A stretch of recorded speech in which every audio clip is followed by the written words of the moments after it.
Hoje foram 3 trades executados. E no vídeo de hoje, nós vamos aprender e fixar mais ainda que não podemos deixar o FOMO, né, aquele medo de perder um trade, tomar conta do nosso psicológico. Porque muitas vezes muitas vezes não, me corrigindo aqui, sempre aguardar o melhor ponto de execução, sem dúvida nenhuma, é o melhor para a sua conta, é a situação mais saudável que você pode fazer para ter uma vida longeva no mercado financeiro, mas também é a melhor coisa que você pode fazer por você mesmo. Eu sempre digo que o trader, né, a profissão trader é uma empresa. Você coloca o seu capital aqui, como se você estivesse injetando dinheiro num caixa de um supermercado, por exemplo, uma padaria, uma lavação de carro.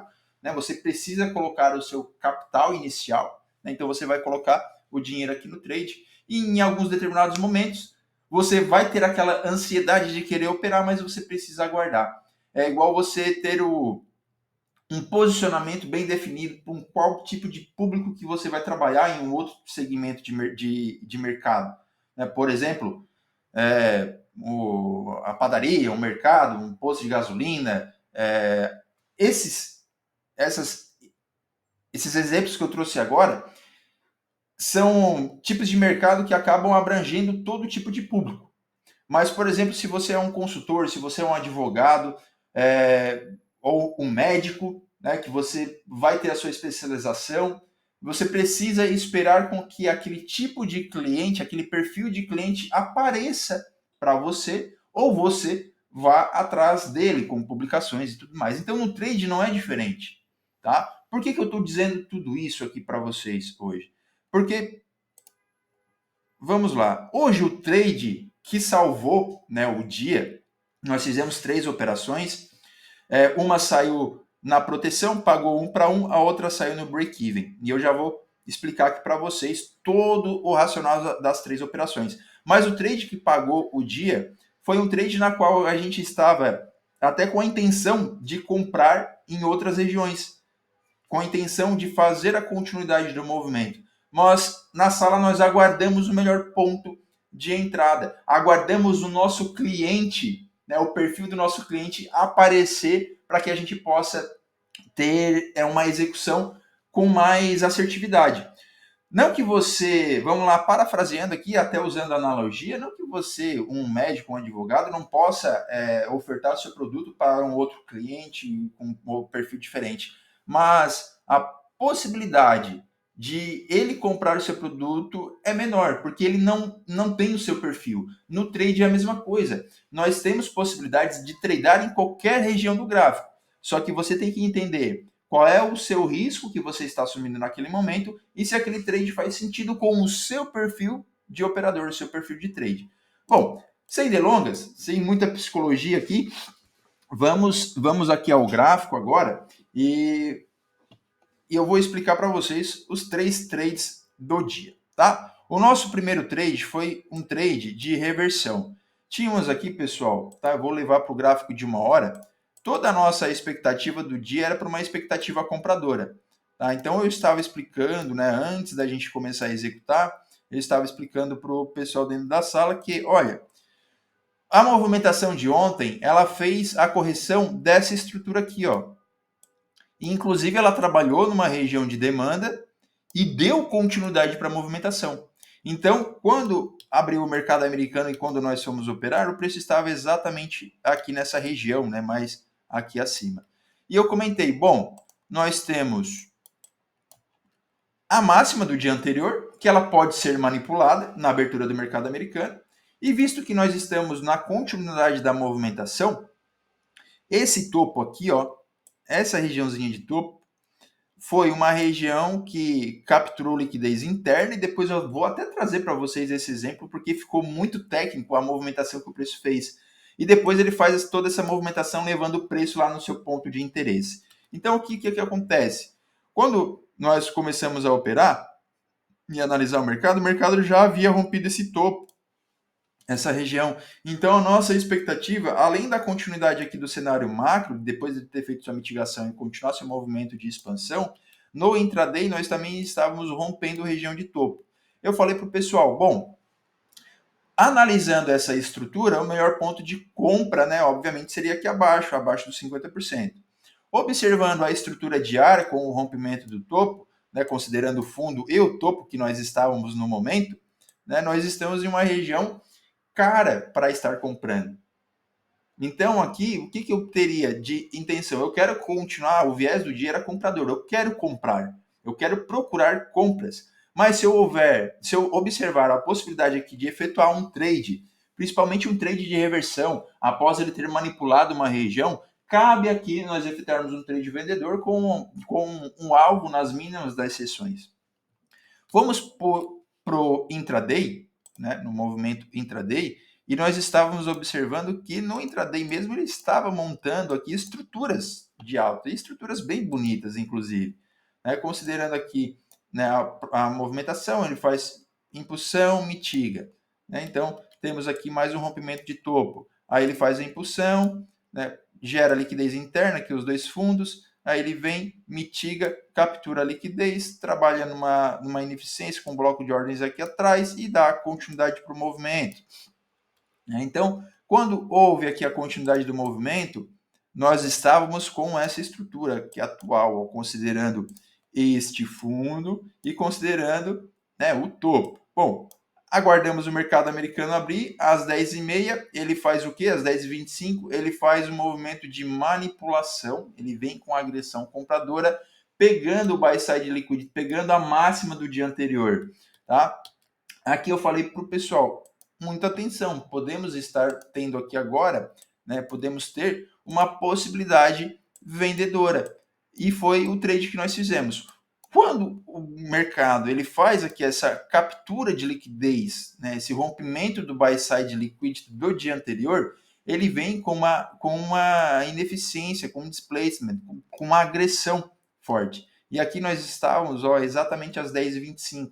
Então ele faz um movimento antes da abertura do mercado americano, né, induzindo aqui a continuidade de alvos, né, de compras. O que nós fizemos? Temos uma ineficiência. Se o preço romper essa região, a gente entra vendendo. Qual foi a minha interpretação e a minha análise nessa região? O preço chegou nessa ineficiência, ele fez um pullback interno. No rompimento aqui, dessa região, a gente entrou vendendo, tá? Então a venda foi com o stop afastado aqui atrás, tá? E a entrada, e o alvo estava, a gente até colocou o primeiro alvo aqui, no bloco de ordens, mas depois eu quis alongar esse trade, porque nós tínhamos a possibilidade de manipular as mínimas das sessões anteriores. A CCEB de Londres, por exemplo. Infelizmente, o mercado ele acabou não chegando naquela região e ele ficou aqui dentro dessa estrutura, capturou uma pequena liquidez aqui nessa região e, pasmem, ele trabalha apenas nesse bloco de ordens aqui. O mercado acabou voltando, nos tirou na proteção, tá? Aqui, quando ele chega nessa região e ele começou a embolar, tá? Como ele começou a lateralizar aqui nesse ponto, eu comentei com o pessoal, temos duas possibilidades, ou ele manipular, né, vir aqui abaixo e depois subir, que é a tendência principal é alta, ou ele, né, a partir daqui, ele fazer uma correção. Bom, ele acabou manipulando um pouquinho, né, e voltou para o movimento. E aqui a gente já via, quando ele faz essa manipulação, né, eu já falei para o pessoal, bom, se inverter todo esse movimento, a gente pode sair aqui na proteção. Isso aconteceu, né? Então o preço ele não continua sua movimentação, ele vem com essa agressão, acabou chegando aqui na ineficiência e ela até dá uma induzida na venda novamente.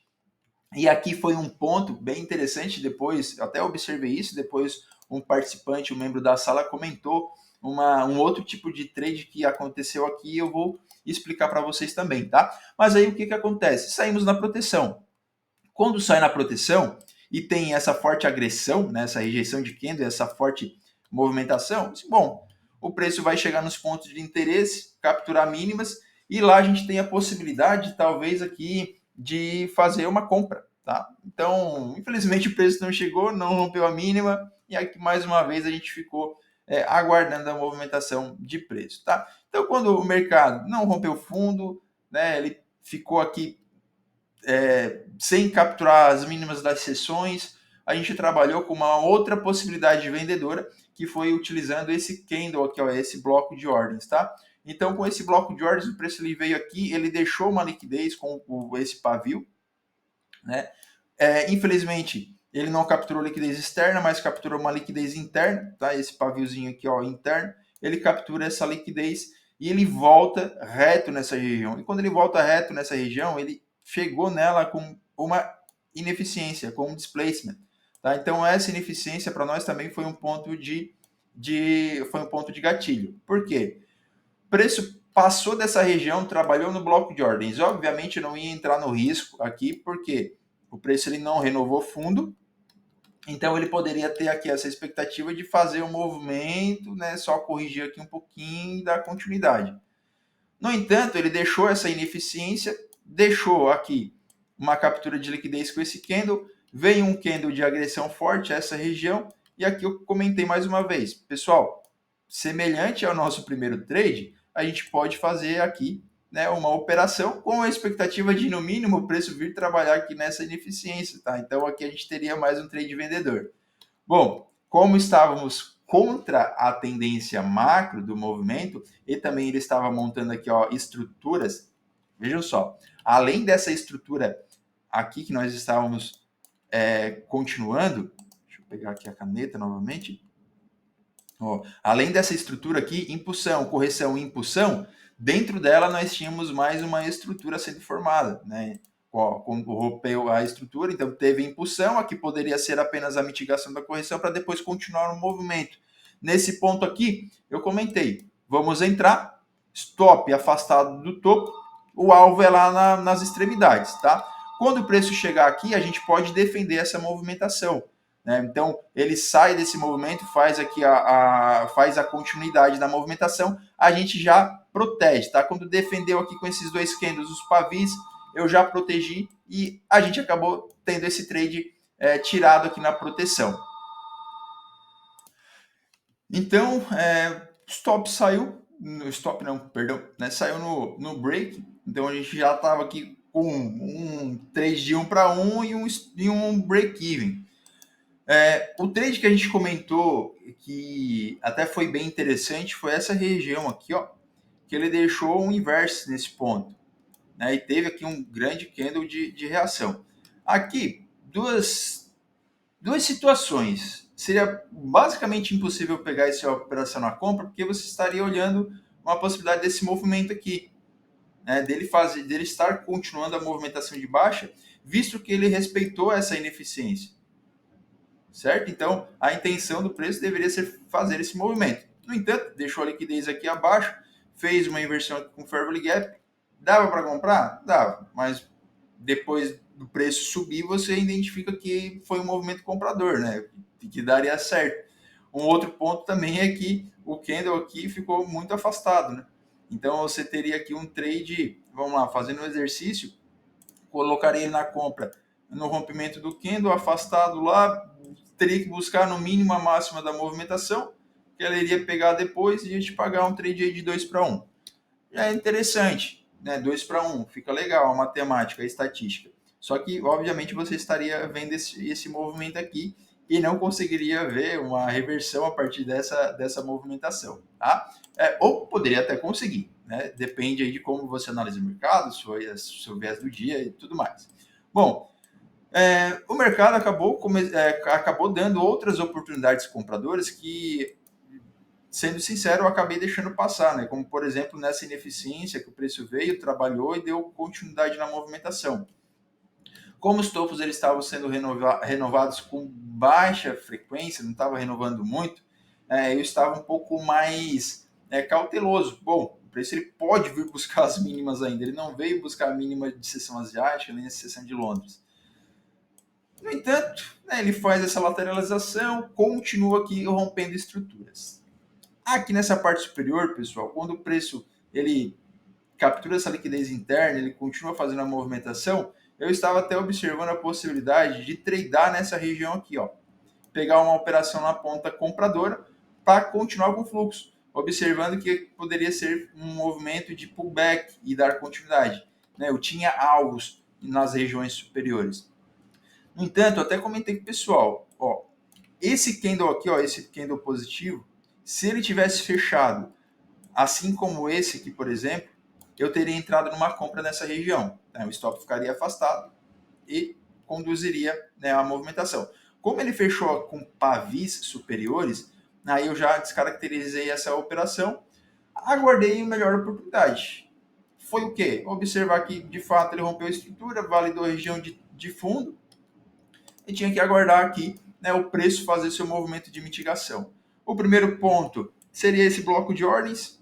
Tá? O preço chega aqui nessa região. Nós temos liquidez interna aqui dentro, ó, aqui nessa movimentação. Temos a liquidez, porém, são dois blocos bem próximos um do outro. No primeiro bloco aqui, eu não queria comprar no risco, né? Eu esperaria uma reação do preço. Aqui também tinha a média de 200 que estava dando sustentação na região. E no bloco abaixo. No bloco abaixo, como ele era o bloco da extremidade, valeria bater no risco. Tá? Então, o que acontece? Quando o preço chegou aqui, com esse candle na agressão, e logo em seguida já veio um candle subsequente, né, saindo aqui dessa zona, eu já entrei comprado aqui, stopzinho lá no fundo. O nosso alvo principal, ele até foi atingido, porque ele estava em regiões aqui superiores, tá? Era mais ou menos aqui nessa região. No entanto, né, esse trade aqui ele ocorreu na parte da tarde, pessoal. Então, ó, ele atingiu o nosso alvo, era 1 hora da tarde. Tá? Então, né, aqui eu vim conduzindo, analisando a renovação de topos anteriores, né, eu não considerava que ele poderia estar renovando com tanta agressividade. O que eu fiz? Tá? O preço chegou nessa região, né, aqui seria um break-even. Nós estávamos analisando como que ele ia se comportar depois desse bloco de ordens, depois dessa região. Ele ficou trabalhando aqui nessa região, trabalhou. Até comentei, bom, eu vou alongar, né, eu vou tirar o alvo e vou deixar. Mas depois ele deu uma reação aqui, eu já quis sair nesse trade. Então foi um trade aí que pagou 2 para 1, acabou indo para o nosso alvo, né, o nosso alvo principal. Mas aí está toda a movimentação para vocês. Né? O que toda essa frase, todo esse lenga-lenga, vamos lá, por quê? Às vezes é melhor você esperar, não, às vezes não, sempre é melhor você esperar o preço chegar no melhor ponto de entrada. Né? Você executar com mais clareza, com mais calma. Se eu comprasse aqui, eu estaria comprando em uma região que era para vender, numa região de alta, uma região de topo. Né? E como os preços não estavam renovando topos, né, com tanta frequência, o melhor a aguardar era ele, o melhor a fazer era aguardar ele fazer toda essa movimentação de mitigação, aqui nos daria, né, um trade um pouco mais limpo e tranquilo. Ficou legal também esse trade, que depois que a gente entrou, ele deu a sua agressão e logo em seguida ele veio e manipulou um pouquinho, vejam só. Aqui deu um pouquinho de calor, mas foi só isso. O trade depois foi basicamente reto aí para as nossas regiões de alvo. Beleza? Então é isso, capitalista. Espero que esse vídeo lhe auxilie, lhe ajude, trazendo conhecimento e conteúdo de qualidade para que você evolua no mercado financeiro. Muito obrigado pela sua audiência e até o próximo vídeo. Tchau, tchau.